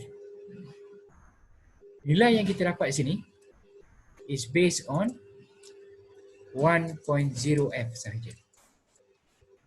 1.0 F. Okay. Sebab kan kita ambil sini separuh. Okay. Separuh daripada sini, separuh daripada sini, jadi satu lah, 1.0 F. Okay. V5 ni is WL bagi 2, makna F tu adalah 0.5 F. Yang ini due to UDL pun 0.5 F. So bila kita campurkan dua-dua ni, dia menjadi 1.0 F. Kalau ikut pada table untuk continuous beam, dia 1.1. So ini yang setengah buku, setengah references. Okay. Perbezaan antara 1.0 dengan 1.1 F ni, maka nilai yang didapat di sini ditambah lagi another 10%. Increase by 10%. So 225 tambah 10%, jadi lebih kurang 250. Yang ini pula pun tambah 10%. Tapi tak perlu. Kalau tak buat pun tak apa. Ini overestimate sikit lah. Kita underestimate. So ini untuk dapatkan Daipaxi. Remember, yang ini ni dibuat 2 kali. All this calculation 2 kali. Twice. Terhadap satu paksi, terhadap paksi yang lain. Maksud saya, kalau kita tengok balik pada plan ni, in this direction, dalam arah yang ini, melibatkan dua rasuk ni, 3.5 dengan 5 meter. Dan satu lagi, jangan lupa arahnya ini. Melibatkan 4.5 dengan 4.5 dengan 6.5. So, dapat dua-dua ni, campurkan, barulah dapat N daya paksi daripada satu aras. Kalau bangunan 3 tingkat, 4 tingkat, 5 tingkat, layout dia lebih kurang sama, maka darabkan dengan 3, darabkan dengan 4, darabkan dengan 5, depending on the number of stories. Okay. So this is the approach yang, itu sebab saya kata, walaupun saya minta design, just one typical column. Tak banyak, seorang design, satu column je. Okay. Tapi the amount of work yang involved tu, okay, nak dapatkan moment satu hal, nak dapatkan daya paksi satu hal. Banyak yang kena repeat. And then, point load. Sebelum nak buat analisis ni, nak kena kira point load ni berapa loading dia, berapa GK, berapa QK dia. Kan? So, a lot of work sebenarnya. Walaupun hanya satu design, satu tiang. Ground floor to first floor kepada roof. 2 tingkat je. 2-story building, 1 column. But to get everything, all the values that you need for your design takes a lot of work, a lot of effort lah. Banyak kerja yang perlu nak selesaikan tu sebelum kita dapat just the basic, okay, yang kita nak end dengan M je.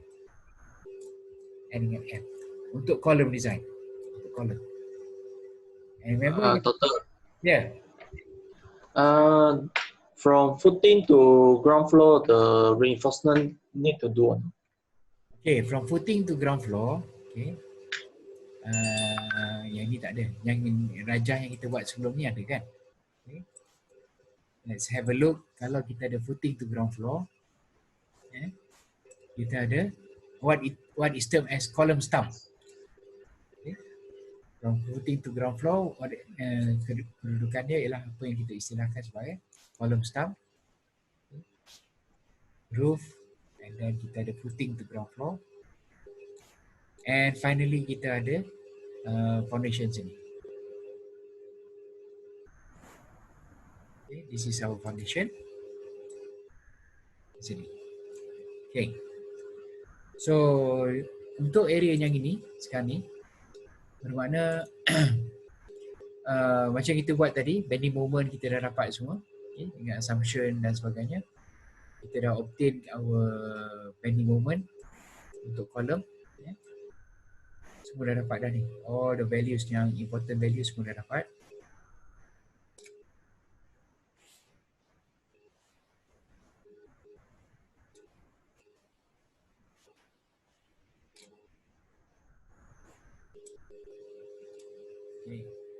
Okay, so usually untuk foundation yang tidak ada piling, observe that the bending moment dekat connection ni is 0. Okay, bukan yang macam lazim, it's not the usual bending moment yang mana kita ada non-zero punya values. Okay. Ini kita punya foundation, ini kita punya last column tu ataupun column stump tu, okay, kita namakan column stump. So bending moment dia is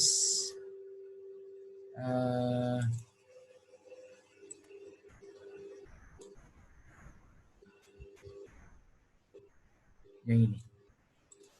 Kalau dia foundation yang tak boleh menanggung moment ataupun foundation yang shallow foundation without piles, maka assume yang ini as a pin connection. So bending moment yang bawah sekali ni, bahagian bawah ni diambil kosong. So to design column yang bawah sini yang kita istilahkan sebagai the correct name for this is column stump. Column stump. Okay.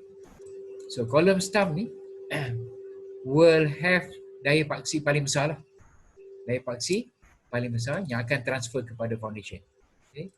So N dia yang paling besar, coming from ground floor, coming from first floor, coming from roof. Yang kita buat tadi, N yang kita calculate tu coming from first floor. We can assume the same N, okay, daya paksi yang sama coming from first ground floor, and maybe 30% macam saya buat selalu kan. Assuming around 30% yang datangnya daripada roof from this end. End ni yang kita calculate. Yang kita calculate daya dalam dua arah tu terhadap Z dan terhadap Y tu. Ya. Ini saya assume ground floor ni suspended. So end dia lebih kurang sama dengan first floor. Roof about 30% off first floor, dengan syarat roof ni is a pitch roof punya condition lah. Bumbung yang bukan slab. It's not RC slab. Dia lebih kepada pitch roof punya bangunan yang pitch roof. Ya, bangunan berbumbung yang ada roof truss dan sebagainya. There is no flat RC flat roof. Kalau RC flat roof mungkin saya assume sama je. End daripada atas, end daripada first floor, end daripada bawah. So whatever ni, sekarang ni column stump ni, this column stump ni, dari paksi end dia is equal to, kalau untuk contoh yang kita buat ni, is equal to 2.3 kali tadi dah 225 tu. Tapi remember 225 ni in one direction saja. Okay. Plus satu lagi nilai yang kita tak calculate sini. In another direction. Okay. Ini satu arah, dalam satu lagi arah. Combine dua ni baru dapat satu from one floor. So N dia adalah 2.3 times. Paling besar. Kalau N column yang ini, ground to first floor, N dia is equal to 1.3. Dari paksi dia, bukan N dari paksi ni. Okay. Inilah N lah 1.3 N. Macam mana tu equation ni 1.3 N ni. Ini 1.0. Ini bersamaan dengan 1.3 times 225 campur yang kita tak buat lagi tu. Satu lagi arah. Ini dari paksi pada tiang ground floor kepada first floor. So paling bawah ni yang paling besar. And this load is the load yang transfer directly kemudian nanti kepada foundation. So nak design column yang ini memandangkan biasa kedalaman dia tak besar. Okay. Dalam 1.2, 1.5 lebih kurang macam tu je lah. Okay.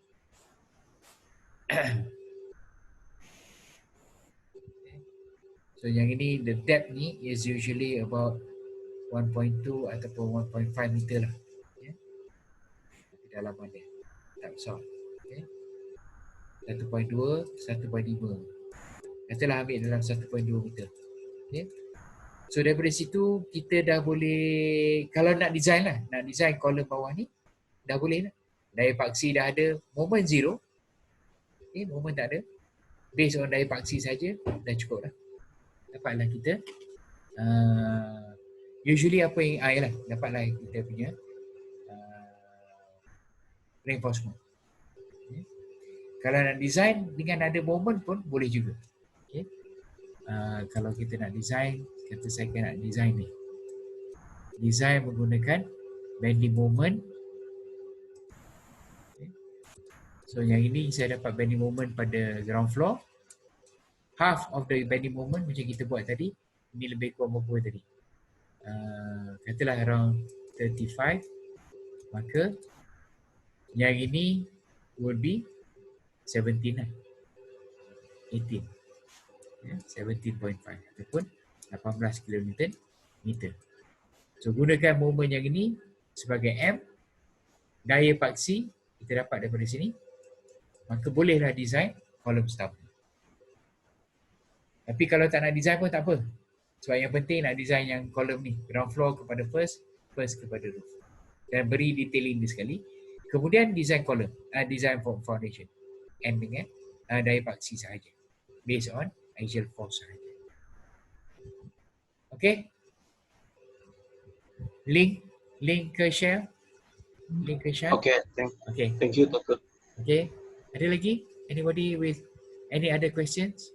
Lain-lain soalan? Doktor, saya ada satu soalan. Okay. Mazlan Okay. Kalau dalam kolom design chart, dia punya tu keluar dari range, apa kita perlu buat? Range maknanya kita ada kolom design chart. Okay. Kita ada lines. Okay. Bermakna dia keluar daripada garisan ni .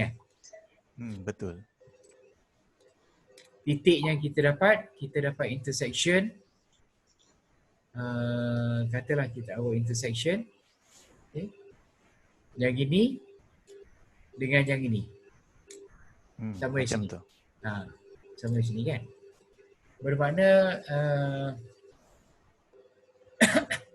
bermakna apa? Sebab yang ini setiap carta ni is based on nilai D2 bagi H. Over H. Kan? Okay. Mungkin bermaksud reinforcement yang diperlukan tu terlalu banyak. Melebihi maximum value. Sebab graf ni dibuat based on up to maximum. Tak silap saya 6%. 0.0, 0.1 sampai berapa Saya pun tak ingat carta dia. Okay. Tapi kalau 0.4. 1.0 ke sampai 4, 5, 6. Yang di 8 Bermakna AS, ASC, FY bahagi BH, FCK ni, okay, garisan ni dia start dengan 0.0, kemudian dia 0.1, 0.2 sampai berapa? Sampai 1.0 sampai 1.0. sampai 1.0 kan. Bermakna kalau keluar pada ni bermakna the reinforcement tu dah terlalu banyak lah. Kena increase your column dimension. You need to increase your column dimension. There's too much reinforcement requirement. Bermakna section yang dipilih tu, your column section yang dipilih ni is unable. Okay? Column section yang dipilih nilai B dan juga nilai H dia ni, nilai B dengan nilai H ni tidak mampu untuk menanggung combination of N dan juga M yang bertindak pada tiang. That's why your reinforcement is out of range. Okay? Kalau reinforcement dia below sini, theoretically bermaksud kolom ni without reinforcement pun okey. Itu maksud dia. secara teori lah, bermakna kalau kita dapat sini, okay, dengan sini, combination of dua ni, titik kita dapat sini, below line 0.0 ni, bermakna you don't need any reinforcement, theoretically. Zero reinforcement. But of course kita provide AS minima. On the other hand, kalau titik tu di luar garisan, menunjukkan reinforcement dia yang diperlukan terlalu banyak. Okay. Kolom yang dipilih tidak mampu untuk support this combination of N dengan F, sehingga titik tu terletak di luar. Then you need to modify the section kepada a bigger section. Itu contoh dia lah. Okey, Mazlan? Okey doktor. Sebab saya dapat yang bawah daripada kosong tu. Oh, pada kosong Bawah pada gitu, kosong boy. gunakan AS minimum. Gunakan AS minimum. Ya, AS minimum. I think 0.2. Okey doktor. AS minimum tak silap saya 0.2 area of concrete. 0.2 of inilah B kali H ni. Luas keratan konkrit. Kalau tak silap saya 0.2%.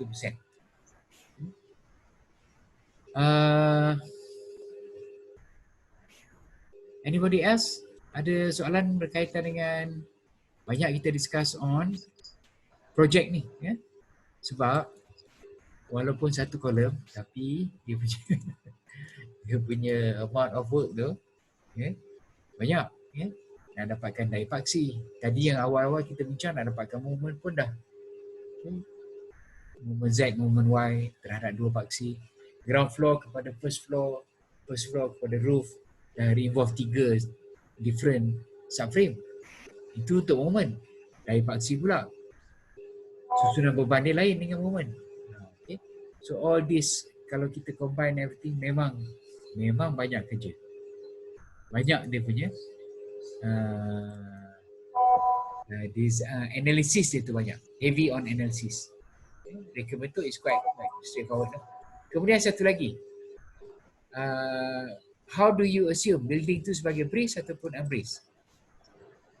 Sebab bangunan yang diberi tu dia tak ada shear wall. Jadi secara umumnya it is unbraced. Kalau unbraced, loading dia not only GK dengan QK tetapi wind loading pun kena ambil kira. GK, QK, QK dan juga beban angin WK. So macam mana? Saya rasa most of sebab kita pun tak belajar on wind loading ni. Jadi boleh katakan semua memilih bangunan tu ataupun tiang tu ataupun frame tu sebagai dirembat. Kan? Cuma to make it benda tu jadi logik, okay? Layout yang ditunjukkan ataupun yang diberi tu indicate on the drawing possible location of shear wall. Di mana nak letakkan kedudukan shear wall supaya bangunan tu menjadi bangunan yang dirembat. It's a brace building. Okay, so you don't need to design the shear wall. Just indicate dalam plan in your final report ni, okay, possible location dinding-dinding receh tu untuk menjadikan bangunan tu sebagai bangunan yang dirembat, sebagai bangunan brace condition. So yang itu my advice lah pada semua pelajar supaya jangan terlupa pula kita punya assumption brace frame ataupun kerangka dirembat ni ada shear wall tapi yang sebenarnya tak ada. Bangunan tu sebenarnya is unbraced. Ya? Tapi nak buat wind load, nak buat analisis, nak dapatkan moment, maka kena buat analisis yang melibatkan GK, QK dan juga WK, which is something yang tak belajar WK. Ya? So balik kita assume bangunan tu sebagai dirembat. Okay, fair enough. Assumptionnya ialah brace structure ataupun brace frame. Tapi untuk brace ni kena ada shear wall. Jadi tunjukkan pada rajah tu, okay, in your diagram building tu. Okay, contohnya bangunan ni. Ini bangunan ni plan view. Okay. Rajah plan view dia. This is our plan view. Cuma tunjukkan, okay. Dicadangkan shear wall ataupun dinding-dinding licin ni pada kedudukan sini contohnya.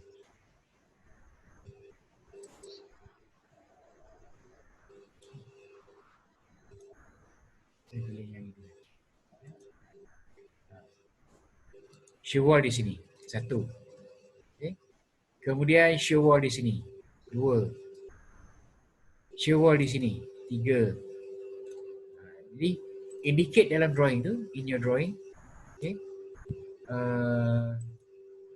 di mana kedudukan shear wall yang sesuai. Where are the possible locations? Okay. Possible location of the shear wall. Jadi tunjukkan kedudukan dia saja. Di mana lokasi cadangan lokasi kedudukan dinding licin supaya bangunan ni secara umumnya menjadi bangunan yang dirembat. Assumption dia is a brace building. So untuk brace building you need some sort of bracing element. Bracing element untuk concrete structure is shear wall. Maka indicate di mana kedudukan possible location of your shear wall dalam report. Supaya dia tally balik dengan assumption analysis bahawa analysis assume sebagai bangunan dirembat tapi bangunan tu sendiri tak ada pula shear wall, so macam tak tally. So you need to put in some possible indication dalam report nanti, just roughly indicate di mana possible condition location of shear wall untuk menjadikan bangunan tu bangunan dirembat. Ya? Faham? Boleh faham? Okay, Doktor. Okay. Faham. Okay. Faham, Doktor. Dia tak melibatkan analisis, cuma nak tallykan kita punya method of analysis dengan building punya assumption. Ya. Syami, ada lagi soalan apa-apa? Foundation belum lagi nampaknya sebab semua rasa saya tengah sibuk concentrate pada kolom. Ya. So walaupun tak bertemu secara kumpulan, workload tu sama je. Jadi walaupun tak duduk jauh-jauh pun, you can still proceed dengan your column design. Yeah. Analysis dia, dapatkan daya paksi, dapatkan moment, that will take a lot of your time. Yang itu saja. Belum reka bentuk lagi. Yeah. Nurul Fatihah, Izzatul, Syamil, Putri Najla. Tak ada soalan? Ada doktor. Akmal? Doktor, Tak ada? doktor. Bila kita nak kena discuss ni, PSM ni? Dah ada tarikh-tarikh penting dah, saya share kan? Dengan Yap, dengan Anik. Ya? Anik pun tak ada soalan ni? Ada. Ada, okey. Ya. So untuk FYP ni, final year project pun tarikh penting ni berapa bulan ni? Ada 2 tarikh tu. Satu technical report dan juga you kena buat satu video presentation tu, kena buat satu video presentation upload kepada panel. 26 dengan 29 doktor. 26 tu tarikh technical paper kan? Okay. Since all of you semua tengah final semester ni, your PSM jangan lupa 26 hari bulan is your FYP punya technical paper bulan 6. Dan 29 is your you kena upload Video. interview tu kena upload your presentation tu. Maknanya kena ada orang inilah, tak tahulah buat macam mana upload your video presentation kepada panel. Mungkin apa yang panel maksudkan PowerPoint slides yang ada audio. Masukkan audio sekali ke dalam PowerPoint slide tu sebagai your presentation. And then masa question and answer tu, masa interview tu, masa ni panel akan bertanya lah, mungkin secara online. Ya. So 26 dengan 29 so all yang FYP, info FYP, your final semester. Okay, kalau tak ada apa-apa, less than 1 minute, then